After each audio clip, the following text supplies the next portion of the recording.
With a major concern for safety in powerboat racing in the late 80s, Offshore was quick to learn lessons of the sad and tragic death of Stefano Casaraghi. Here in Key West in Florida in 1990, safety canopies and full safety equipment were already in evidence. The Dubai-based Victory team had not yet even started racing, but the Superboat Series was very concerned with safety.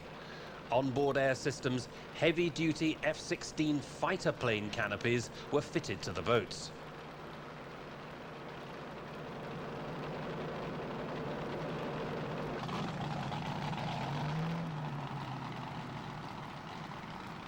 But despite this awareness of safety, monohull drivers in America were still racing in fully open boats. Racing in the fleet here in Key West was American Chris Busch, who'd taken the Formula One world title and was on his way to becoming offshore world champion as well. Well, in the offshore boat, there's 3 people usually. The navigator obviously tells you where you're going, and he's not supposed to get you lost. And the driver's job is mainly to stay in the boat, and he's in the V-bottoms because of the oscillation and everything. They don't handle like a catamaran does. He's pretty busy with the wheel the whole time. That and trying to keep a compass heading.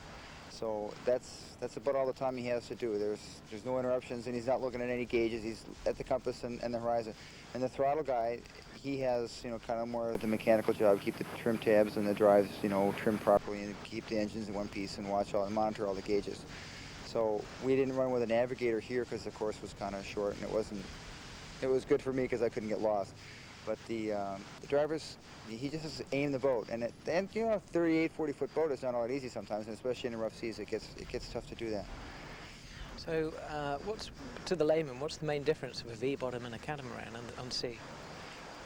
Well, the catamaran, it has a longer running surface, and obviously the stance of the boat from side to side, it doesn't allow it to rock back and forth, so it just kind of lays there.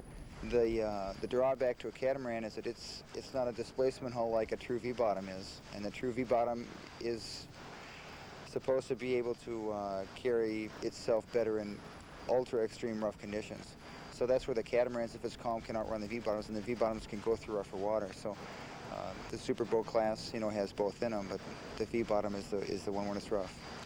Chris Busch, one of the few men worldwide to have achieved major international championship titles in both circuit racing and offshore. Here in Key West, he would be up against Mandy Fernandez in the super-fast Jaguar Cat Ferrari. Busch in Super Hawaii, the monohull, would go on to take the Open Class Championship, the World Championships as they're known here in America. Mandy Fernandez would win this race, but his venture into the European-based Class 1 Championship would not be successful. The US-based offshore series would splinter into 3 groups over the following 2 years, allowing the Class 1 World Championship to develop with a more keenly focused popularity, and all that despite an ever-decreasing fleet of boats.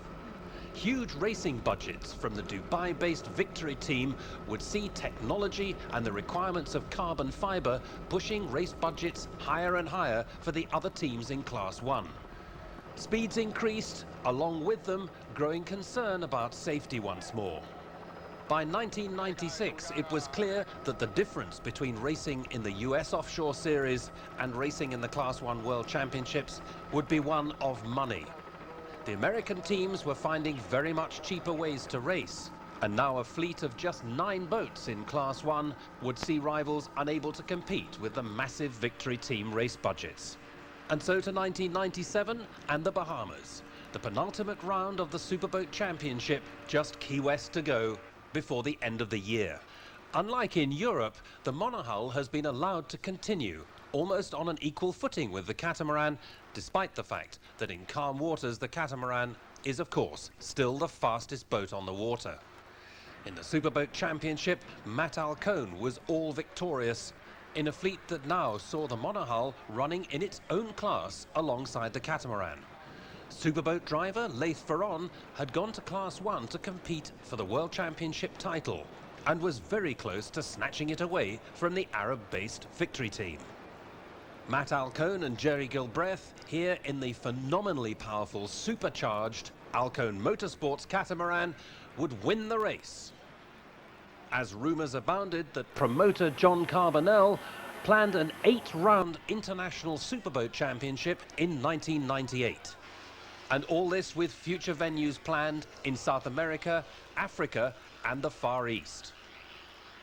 So things looking good for Superboat as 1998 beckons.